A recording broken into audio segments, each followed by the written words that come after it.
nabanggit mo kanina, ang papa mo, ang kuya mo, na parang yung nag-celebrate ka without them.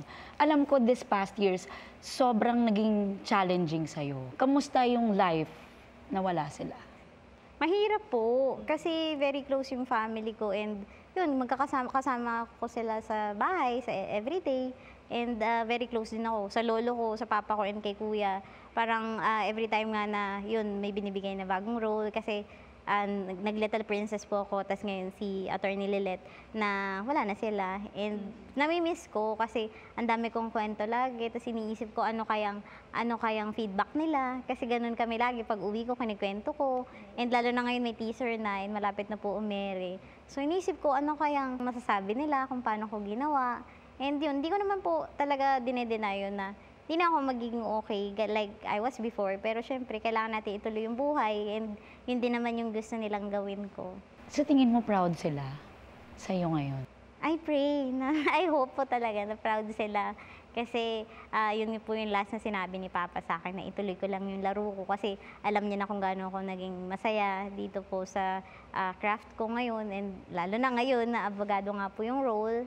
And kaya extra special si Lilet kasi it's a dream na I share with Papa. Pag namimiss mo sila, anong ginagawa mo?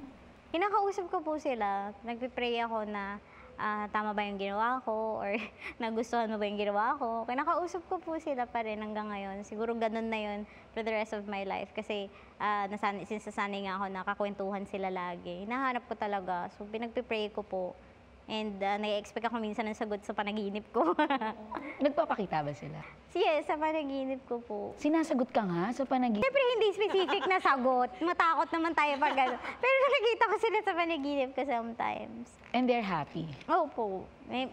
Naalala ko nun parang a few days pa lang na nawala si Papa. Magla-lock-in po ako for Little Princess.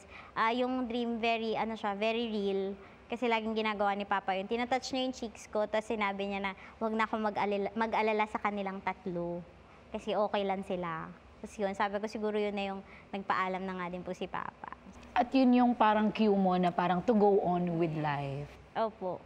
Jo, that goes to show na talagang matapang ka. Thank you.